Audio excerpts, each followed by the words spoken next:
It's called the Autobahn. 12,996 kilometers of open road.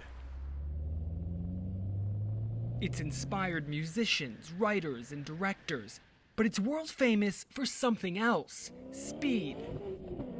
When you go past the sign that says 120 with a line through it, the gloves are off, baby.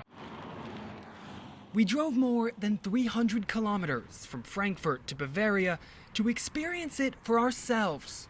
Once you're actually driving on the German Autobahn, you really get the impression of just how impressive this is as an infrastructure project. You're free to go as fast or as relatively slow as you want.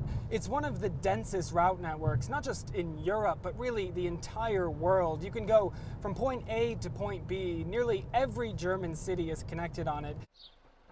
Arriving in Bavaria after a few hours on the road, we met with historian Christopher Neuermeyer. They talk about the Autobahn because we don't have any speed limit. That's the unique selling proposition of the German Autobahn. Or the idea of the Autobahn emerged in a new way, linked to a democratic society, linked to democratic freedom, to drive wherever you wanted, to drive with whichever speed you wanted. What does the Autobahn mean to Germans? The Autobahn is an emotionally charged topic in Germany, like the right to keep and bear arms in the United States. It's mostly not argued rationally, but on an emotional basis. And maybe that's why Germany has only a recommended speed of 130 kilometers, or about 80 miles per hour, while the rest of the world sets legal limits on their own roads that are far slower. In recent years, more people have supported a speed limit because of growing safety and environmental concerns.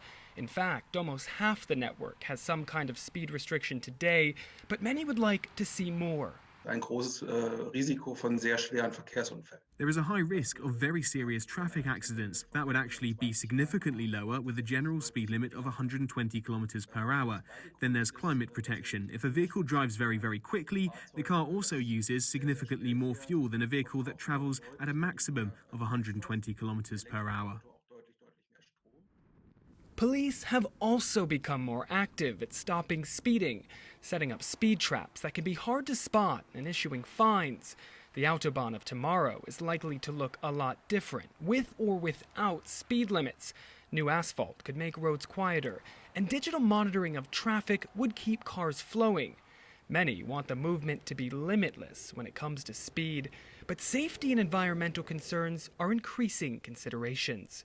Ryan Thompson, CGTN, the Autobahn.